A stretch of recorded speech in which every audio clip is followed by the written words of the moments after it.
بسم اللہ الرحمن الرحیم۔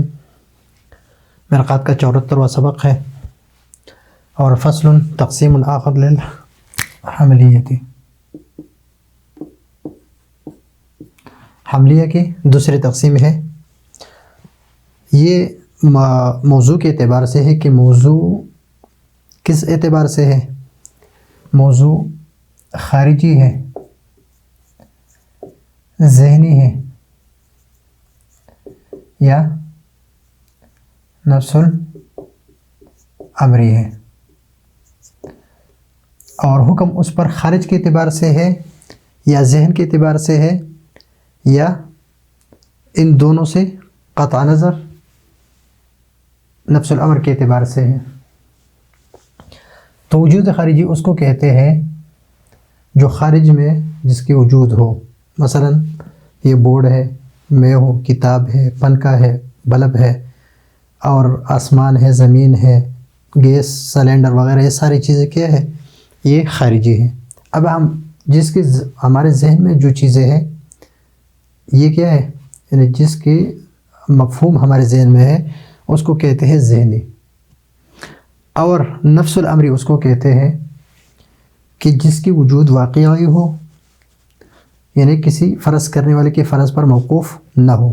مثلا طلوع شمس ہے اور دین کا ہونا، ان دونوں کے درمیان جو ملازمہ ہے یہ نفس الامر ہے، یہ نفس الامر ہے، یعنی واقعی ہے۔ ان کے درمیان جو ملازمہ ہے یہ واقعی ہے۔ جب طلوع شمس ہو تو دن کا ہونا لازمی ہے، تو یہ ملازمہ ہے ان کے درمیان۔ تو اس ملازمہ کو کہتے ہیں وجود نفس الامری۔ اس میں فرض کرنے والے کے فرض کی کوئی اعتبار نہیں ہے یا کسی نے اعتبار بھی نہیں کیا ہے، لیکن یہ واقعتاً موجود ہے ان دونوں کے درمیان ملازمہ۔ ابھی ہر امر خارجی نفس الامری ہے، لیکن ہر نفس الامری خارجی نہیں ہے۔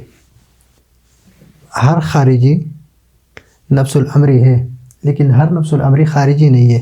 جس طرح ملازم نفس الامر مثلا طلوع شمس اور دین کے درمیان جو ملازمہ ہے، ابھی یہ خارج میں نہیں ہے لیکن واقعتاً ہے، ان کے درمیان ملازمہ ہے لیکن خارج میں نہیں ہے۔ جو ملازمہ ہے کہ سورج کا طلوع ہونا اور دن کا ہونا، یہ دونوں ایک دوسرے کے لازم ملزوم ہے، تو یہ ملازمہ نفس الامر ہے، یعنی امر واقعی ہے لیکن خارجی نہیں ہے۔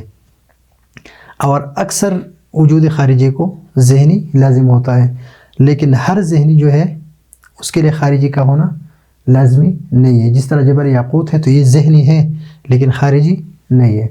پھر نفس الامری جو ہے، ہر نفس الامری اور ذہنی کے درمیان عموم خصوص من وجہ ہے کہ بعض ذہنی ہے، بعض کیا ہے؟ ذہنی ہے لیکن نفس الامری نہیں ہے، ذہنی ہے لیکن نفس الامری نہیں ہے۔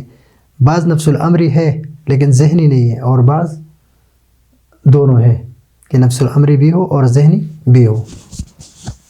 تو یہ تو ہے خارجی، ذہنی اور نفس الامری کی تعریف، کہ جو خارج میں موجود ہے یہ موجود خارجی ہے، جو ذہن میں موجود ہے یہ موجود ذہنی ہے، اور جو نفس الامر یعنی امر واقعی ہو، یعنی واقع میں ہو، واقعی ہو، امر واقعی ہو، اور اس میں فرض کرنے والے کے فرض کے اعتبار نہ ہو، تو اس کو کہتے ہیں نفس الامری۔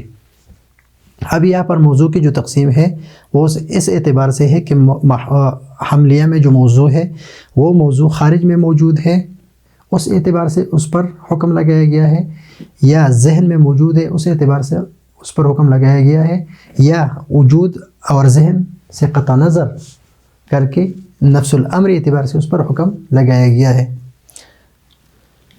تو یہ ہے یہی موضوع کے اعتبار سے۔ مثلا یہاں پر یہ الانسان کاتب، تو انسان جو ہے یہ وجود خارجی ہے، کیا ہے؟ خارج میں موجود ہے انسان، اور خارج میں موجود انسان پر حکم اس اثر لگائے کہ جو خارج میں موجود ہے، یعنی کاتب کا ہونا اس انسان پر ہے کہ زید، عمر، بکر، اس پر حکم لگا رہے، تو یہ کیا ہے؟ وجود خارجی، یعنی یہ ہے قضیہ خارجیہ۔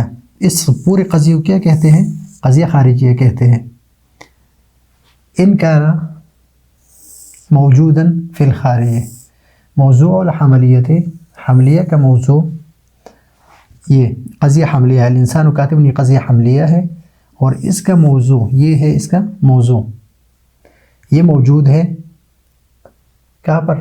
خارج میں، خارج میں موجود ہے، مثلا زید عمر بکر یہ خارج میں موجود ہے۔ وَكَانَ الْحُكْمُ فِيهَا، اور حکم اس قضیے میں، قضیہ حملیہ میں حکم کس پر ہے؟ باعتبار تحقق الموضوع ووجوده فی الخارج، حکم بھی اس اعتبار سے ہے کہ یہ خارج میں متحقق ہے اور خارج میں موجود ہے۔ كانت القضیہ، تو یہی قضیہ کیا ہوگا؟ خارجیہ ہوگا۔ تو یہ قضیہ ابھی کیا ہے؟ خارجیہ ہے، اس لیے کہ اس کے جو موضوع ہے یہ خارج میں موجود ہے، اور اس قضیے میں اس موضوع پر جو حکم ہے وہ بھی خارج کے اعتبار سے ہے، ذہن کے اعتبار سے نہیں ہے۔ تو اس وجہ سے اس پورے قضیے کو کیا کہتے ہیں؟ قضیہ خارجیہ کہتے ہیں۔ وَإِنْ كَانَ موضوع الحملیت، وَإِنْ كَانَ موضوع الحملیت موجوداً فی الذہن، ذہن میں موجود ہو، کس میں موجود ہو؟ ذہن میں موجود ہو۔ مثلا انسان کا کلی ہونا، جزئی ہونا، ایک ہے مفہوم، کسی چیز کا مفہوم، یہ ذہنی، وجود ذہنی ہے، اور خارج میں اس کا جو مصداق ہے یہ وجود خارجی ہے۔ تو موجود فی الذہن، موضوع کیا ہو؟ موجود فی الذہن ہو، یہ انسان کا کلی ہونا، انسان کا جزئی ہونا، یہ کیا ہے؟ یہ موجود فی الذہن ہے۔ وَكَانَ الْحُكْمُ فِيهَا، یعنی فی القضیت باعتبار خصوصی وجودہ، باعتبار خصوصی وجودہ فی الذہن، اور اس کا وجود کیا ہو؟ ذہنی ہو، وجود ذہنی ہو، حکم بھی اس پر اس اعتبار سے ہو، ذہنی اعتبار سے اس پر حکم ہو۔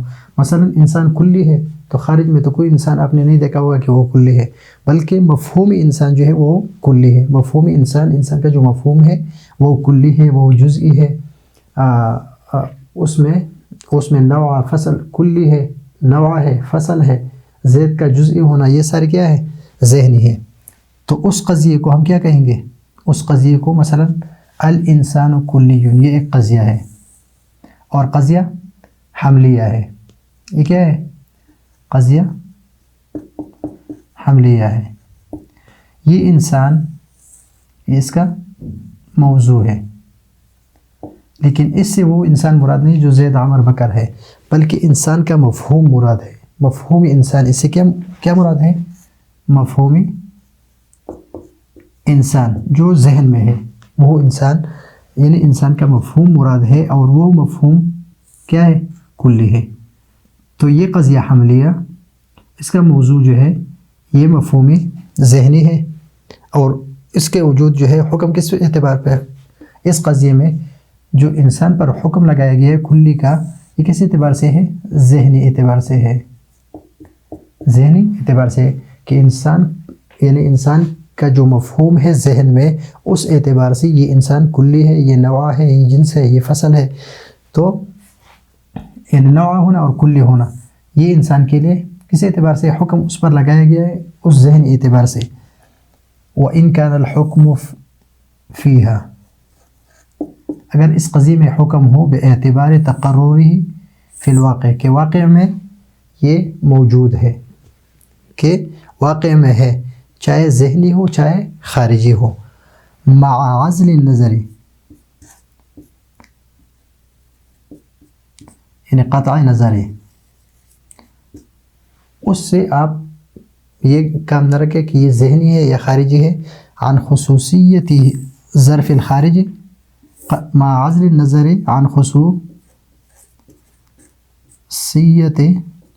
ظرف الخارج او الذہنی، یعنی آپ اس اعتبار سے نہ دیکھیں کہ یہ خارج میں ہے یا ذہن میں ہے، اس لیے کہ نفس الامری ہے، نفس الامر کے اعتبار سے سمیت قضیۃ حقیقیہ، تو اس قضیے کو کیا کہیں گے؟ حقیقیہ کہیں گے، اس لیے کہ یہاں پر مثلا الاربعۃ زوج، یہ ایک قضیہ حملیہ ہے. الستۃ ضعف الثلاثہ، کہ 4 جو ہے یہ جفت ہے. 4 کیا ہے؟ جفت ہے. جفت کس کو کہتے ہیں؟ جو 2 برابر حصوں میں تقسیم ہو جائے. تو 4 آپ ذہن میں خیال کر لیں یا خارج میں دیکھیں، تو جہاں پر 4 ہو یہ 2 برابر حصوں میں تقسیم ہو جاتا ہے. ذہن میں بھی تقسیم کر سکتے ہیں اور خارج میں بھی اس کو تقسیم کر سکتے ہیں. تو یہ نفس الامر ہے، نفس الامر ہے. والستۃ ضعف الثلاثہ، تو یہ دوچن ہے کس کی؟ 6. دوچن ہے کس کی؟ 3 کی. 3 کی دوچن ہے. تو یہ بھی خارج میں اور ذہن سے قطع نظر کر کے یہ امر واقعی ہے. یہ کیا ہے؟ امر واقعی ہے. تو اب یہاں پر یہ قضیہ حملیہ ہے اور اس قضیہ حملیہ میں یہ موضوع ہے، اور یہ موضوع اس کا زوج ہونا، جفت ہونا، یہ ذہن اور خارج سے قطع نظر کر کے یہ جفت ہے. 4 کیا ہے؟ جفت ہے. 2 برابر حصوں میں تقسیم ہو جاتا ہے. ذہن اور خارج سے قطع نظر کے آپ یہ نہ کہیں کہ یہ خارج میں ہے یا ذہن میں ہے. تو یہ اس کو کہتے ہیں، اس قضیے کو کیا کہیں گے؟ قضیہ حقیقیہ کہیں گے. تو یہاں پر ہم نے 3 قسم کے قضیے بیان کی. ایک ہے خارجیہ، کہ جس کا موضوع خارج میں موجود ہو اور حکم بھی اس اعتبار سے ہو، تو اس کو خارجیہ کہتے ہیں. ایک ہے ذہنیہ، اس قضیے کو کہیں گے کہ جس کا موضوع ذہن میں ہو اور حکم بھی اس اعتبار سے ہو. اور ایک ہے حقیقیہ، کہ جس کا موضوع خارج اور ذہن سے قطع نظر کر کے اس پر حکم لگایا جائے. تو اس قضیے کو کیا کہتے ہیں؟ قضیہ حقیقیہ. تو قضیے کے یہاں پر 3 قسمیں ذکر کی ہیں، اور خارجی، وجود خارجی، وجود ذہنی اور وجود نفس الامر کے بارے میں ہم بتا چکے ہیں. تو یہ ہے آج کا ہمارا سبق. اگلے سبق کے لیے اجازت چاہتے ہیں. اللہ حافظ.